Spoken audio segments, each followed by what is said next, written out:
प्यारे बच्चों, आज ये हमारे चैनल का पहला वीडियो है। हम रोमन नंबर से शुरुआत कर रहे हैं और धीरे धीरे करके हम सारे टॉपिक्स कवर करेंगे गणित के, और कक्षा 3, 4, 5 सभी क्लासों के लिए उपयोगी रहेंगे ये वीडियो। इसको शुरू करने का उद्देश्य ये है कि ताकि हम सरल तरीके से आपको गणित के जो कुछ पहलू हैं उनसे अवगत कराएं और आपको परीक्षा में कोई दिक्कत ना हो, आप आसानी से अपना होमवर्क कर लें और भी सारे काम कर लें। पहला हमारा टॉपिक है रोमन नंबर। तो रोमन नंबर आप जानते हैं कि रोमन नंबर में इंग्लिश के अल्फ़ाबेट का यूज होता है, लेकिन सारे अल्फ़ाबेट का यूज नहीं होता है।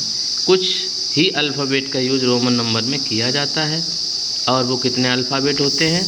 तो वो अल्फ़ाबेट होते हैं हमारे 7। कौन कौन से अल्फ़ाबेट होते हैं? I, V, X, L, C, D, M।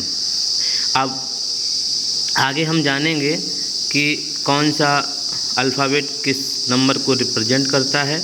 उससे पहले हम जानते हैं कि इन अल्फ़ाबेट का यूज करके हम रोमन नंबर्स को लिखते हैं।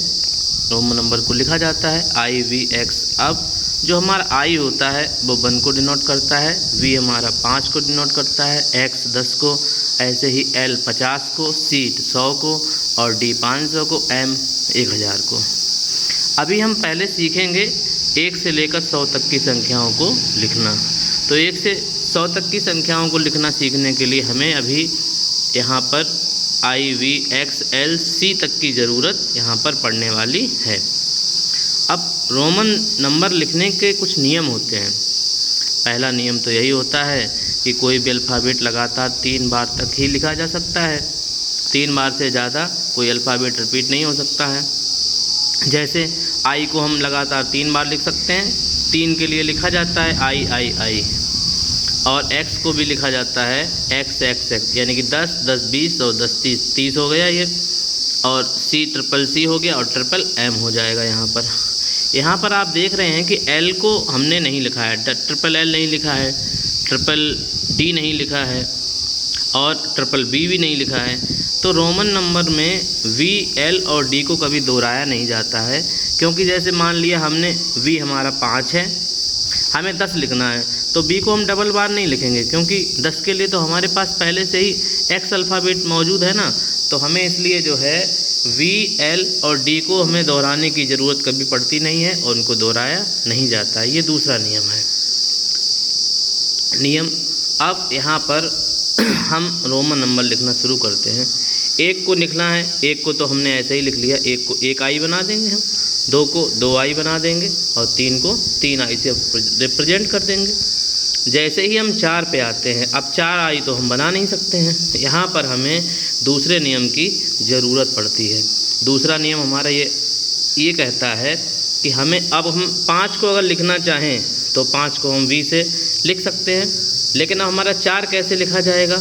4 का तो कोई B का 5 का तो होता है, 10 का भी होता है, 4 का नहीं है। तो 4 का लिखने के लिए क्या होता है? जैसे अगर हम गणित में देखें तो 4 को हम इस तरीके से लिख सकते हैं कि 4 को 5 - 1, अगर हम इसको 5 - 1 करें तो इक्वल टू 4 हो जाएगा। अब यहाँ पर 5 में से हमने -1 किया है, तो 5 को हम डिनोट करते हैं किससे? V से, और 1 को डिनोट करते हैं I से।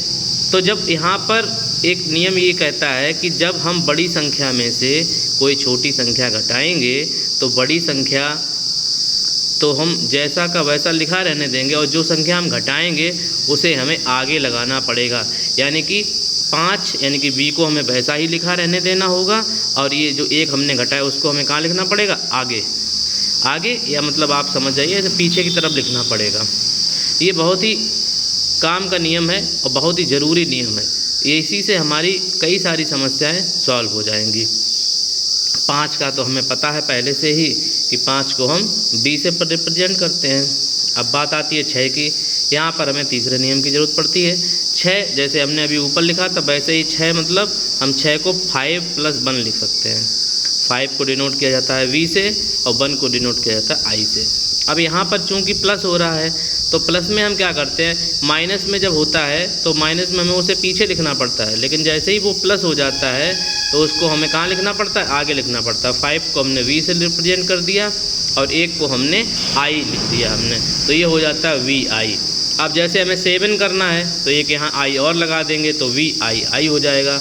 आप जानते ही हैं कि 7 को VII लिखा जाता है, 8 को VII 3 बार I लिखा जाता है।